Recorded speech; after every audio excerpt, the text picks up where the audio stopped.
2022 was one of the best years of anime. Fact. This year was not as good in my opinion, so I didn't watch that much.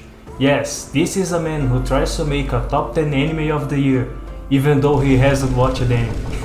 And what I mean I haven't watched an anime? Well, I didn't watch from this year Villain Saga Season 2, Tomo-chan is a Girl, Tokyo Revenger Season 2, Hell's Paradise, Dr. Stone New World, Jujutsu Kaisen Season 2, Spy Family Season 2, and the Bleach 1000 Year Blood War Arc Part 2 is the continuation of the one from last year. Yes, this is not your average top 10 list. This year was a sucker for me. I ended up rewatching some anime. I also checked the old ones for my plan to watch list, like Ozama Ranking. That was great, by the way. So you will truly find something surprising that you haven't checked out here. Before we get to the list though, I need to give you some honorable mentions. For these ones, I haven't completed them yet. Only checked the first episodes of some. But they seem fine anime. Of course, I'm not putting them on the list for not watching them, but I've been seeing the fanbase talking in the reception and they seem positive. Nier Automata version 1.1a is an anime adaptation of Nier Automata. I'm glad to see this one, even though it ran into production problems. It may be difficult to capture the same feeling and story that the game tried to present. I already expected that was something brushed and not in depth. Where is all the ass polygons? But I'm glad to see more anime adaptations from games. We got Edge Runners last year, and with Genshin Impact anime in the works, I hope to see more adaptations of games in anime media. It's quite nice. Trigun Stampede is a masterpiece from Studio Orange. This studio works in 3D is quite something, and the animation looks great from what I've seen. Of course, Trigun is also awesome. I like how this is an adaptation and not necessarily a remake of the original. A new fresh story passed in this universe, and it's something good to see. Heavenly Delusion is something I'm missing out. If you didn't check it, go for it. Everyone talked well about it. Not only about the two main characters, but the journey they go and how the world is presented. This anime has great moments and seems to be a good example of anime where it shows you, but don't tell. Traveling with these two is not boring and quite thrilling. The Dangers in My Heart is an interesting anime. It starts kinda weird. The protagonist, Ichikawa, has some grim thoughts about his classmate. He's literally the quiet kid from school. I was totally expecting him to say to one of his classmates, "Hey, do not come to class tomorrow, you're cool." But that changes as his classmate who he hates, Yamada, starts hanging out in the library with him. She turns out to be totally different from what he thought and he slowly falls for her, and she for him. Turns out this anime is a sweet love story about an airheaded confident girl and the shy edgy boy in their school. 100 girlfriends who really, I don't know how many readers there are, will really like you. Defies the laws of horror. This anime is something else.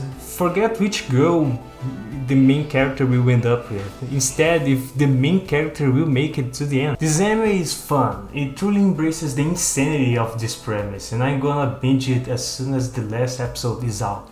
Last honorable mention is the subscribe button. I'm uploading more if there's good anime next year, promise. Or I'll make video about video games. Either way, it will be fun. Please subscribe.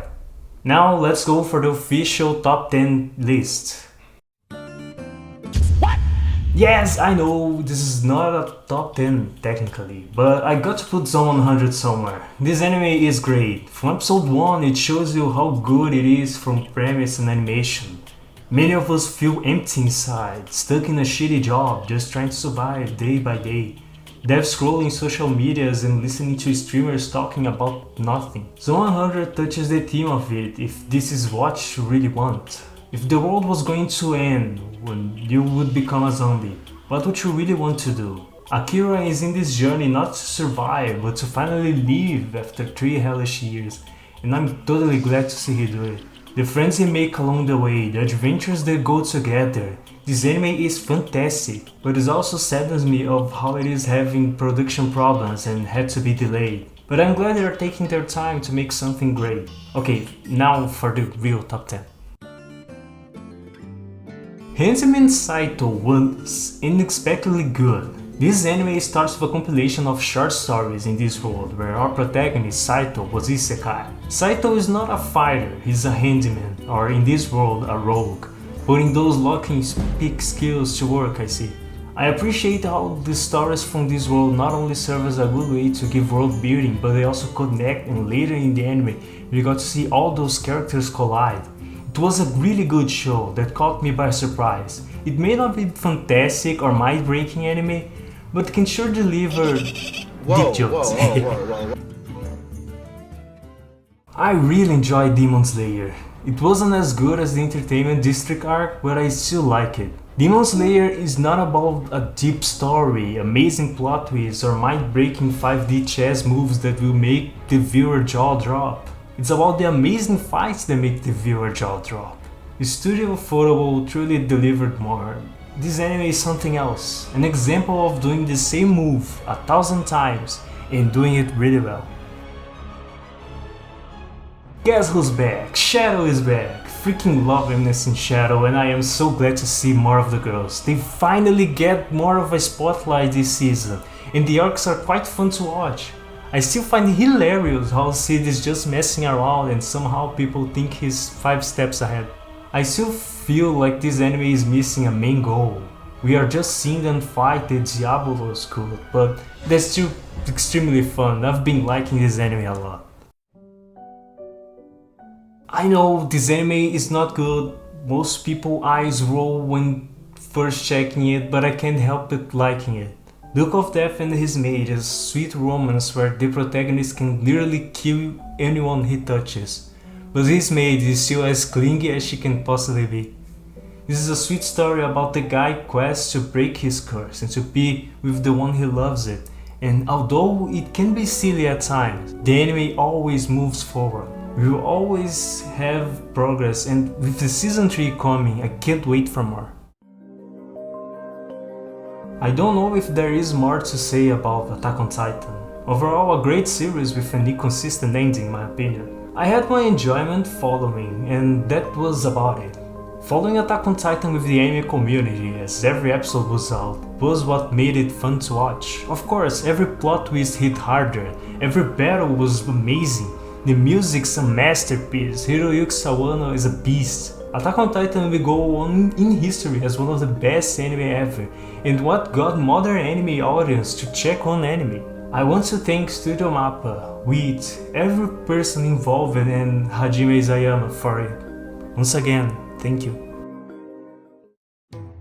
Mushoku Tensei is my pride of being an isekai fan.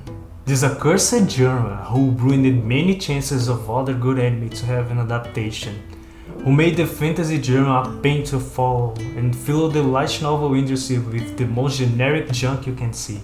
Mushoku Tensei was the breath of fresh air, of an isekai that takes it slow, that know the magic takes practice. A kid takes years to grow. Languages need to be studied constantly to be understood, and wounds take time to heal. Season 2 was weaker than Season 1, and this is not an ED joke, I swear. I mean that instead of a great adventure we had in the first season, this one is about Ryurios trying to fix himself, but emotionally and physically. This can be boring to watch for most, but I like it how this anime is also showing that even though our protagonist is as strong as he is also as miracles as he can be. The anime takes its time to develop things in a genre filled with trash, fulfilling fantasy, and I'm glad to see it and hope to watch it more. I have a love and hate relationship with this anime. For the love, this anime has probably one of the best first episodes of anime ever.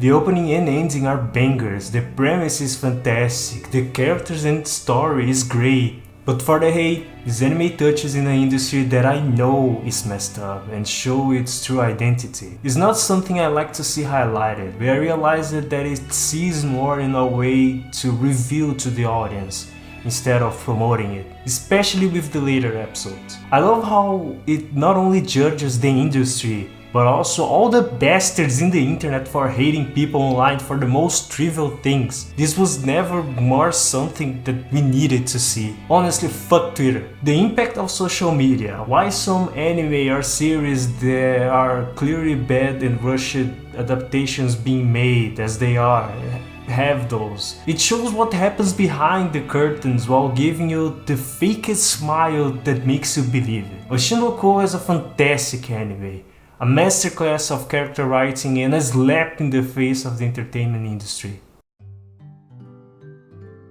I enjoyed my love story with Yamada-kun at level 999 more than I expected. This was such a fun romance. Akane and Yamada are two gamers friends that know themselves in real life and in their MMO guild. The MMO adventures to their real life events, everything about this anime was a joy to see, and the ending, oh my god, the ending! I was so conflicted. This show left me happy and sad at the same time. Seeing Akane slowly evolve from her past relationship and Yamada becoming more social and start caring about others. We saw a gamer touch grass. This anime delivers a sweet story that can totally caught me surprised, and it's probably my favorite romance from this year. Sometimes you watch an anime that can look silly, but you can get something from it. I've seen other shows that do that, and Undead Luck is also one of them. Fuko can literally kill anyone by just touching them. Reminds me of someone. This is how unlucky she is. She can kill people, destroy cities, make meteors fall from the sky. Most people would go low tier god on her without thinking, but Andy is not one of them. For Andy, her dream is worth living for, and that's it. This anime is all about what you dream for and trying to achieve it, regardless of how difficult or unlucky you seem to be. Fuko can fall in love for someone, she just needs to find someone that can die. Andy is so awesome and motivating, but I also like how he knows when to be touching and empathetic. The action sequences are made, the opening and the ending are bangers. The anime overall is fun, and all the top 4 could have taken the first spot. But I settled with this one. In the beginning of the year, the second season of To Your Eternity was ending and I felt conflicted. The series that once began so simple, evolving in a manner that I could have never predicted, and took some twists and turns that made me hooked about it. I did enjoy it, but it felt that hunger for an adventure anime. Little did I know what I was going to watch this year. Freerun is the type of anime that has a bit of everything. Some happy moments, some deep moments, some action moments, some funny moments, and some touching ones too. It's truly a series where we see a character revisit places that she thought was meaningless, but actually changed her for life. It's like remembering the best days of your life and realizing how good those times were. The cast of characters are fantastic and fun. Freerun can be a badass, but also so silly. She literally went low tier god in a demon guild and was one of the most badass cold hard scenes of the anime. Meanwhile, she got godded by mimics like her average Dark Souls player.